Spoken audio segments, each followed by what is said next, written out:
Hi, my name is Patrick Verdonck. I'm the founder of Rhineland, and welcome to the next episode of Talks at Rhineland.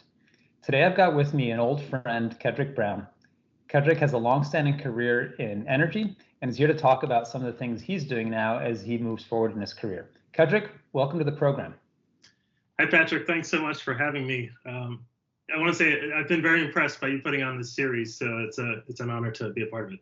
It's been a lot of fun. So Kedrick, please tell the viewers a little bit about your career to date. Yeah, sure. I studied physics undergrad, and I was fortunate enough right after undergrad to get a job on an equity trading desk just as the NASDAQ bubble was really taking off.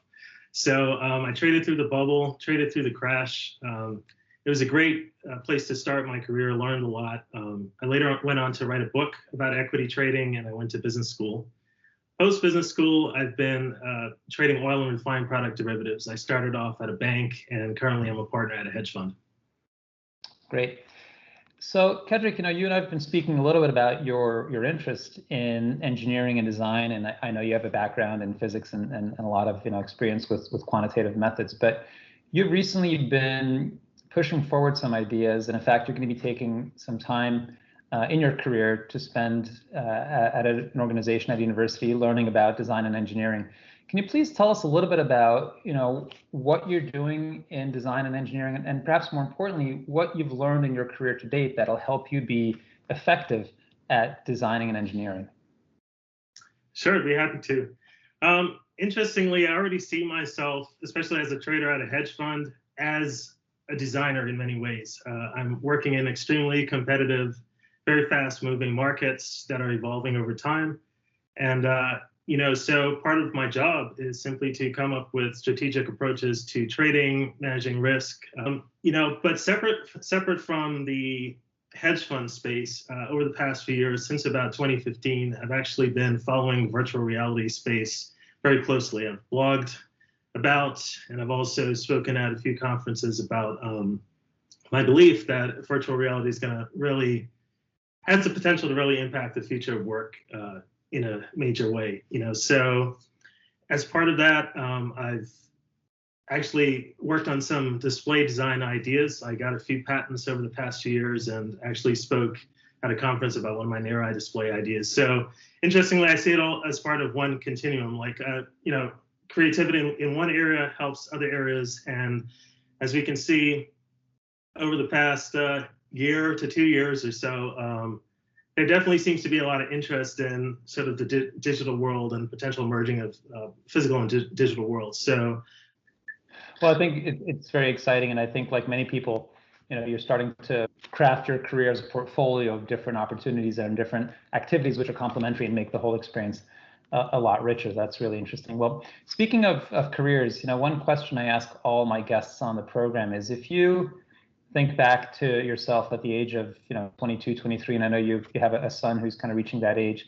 If you were to give advice to yourself or now to your son as they embark on a career in energy, what advice would you give them based on what you've learned over the last 15, 20 years?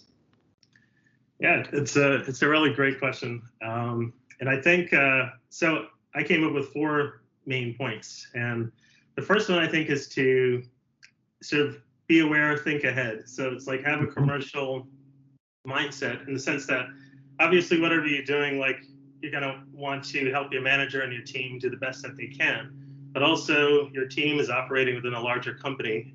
As best you can, try to understand what the company's trying to do, the landscape it's in, and how that's going to be changing in coming years. So I think especially as technology accelerates, as more and more disruption, it's important to be aware of these things because you might notice something that helps your company save money or make money.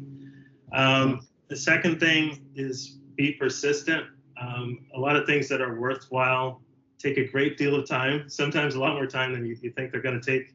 And especially if you're going into an industry, regardless of whether conditions are really hot or not, you have to realize like the industry might hit downturns and retrenchments.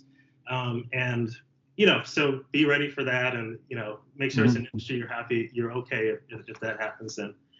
But I would also say be flexible, be nice, listen to other people, listen a lot, share your opinions pretty frankly, And importantly, be willing to change your mind. As a trader, this is important. Be willing to change your mind if the information changes.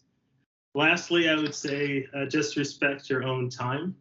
To try to work, time is limited. Everybody has limited time. So try to work in situations, what you call it, where you're appreciated, you're listened to, as opposed to just like tolerated.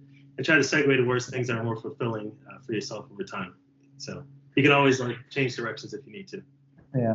Well, I think those are some very sage words of advice, and I think that's right. I think balancing being flexible on the one hand, but being persistent on the other is a balancing act that's really important. And sometimes you emphasize one over the other, and finding the right balance throughout the career that you're building is really important. But in any case, I think these are very very interesting words. And Kedrick, I want to thank you for being on the program, and wish you all the best with the next phase of your career. Well, thank you so much, Patrick.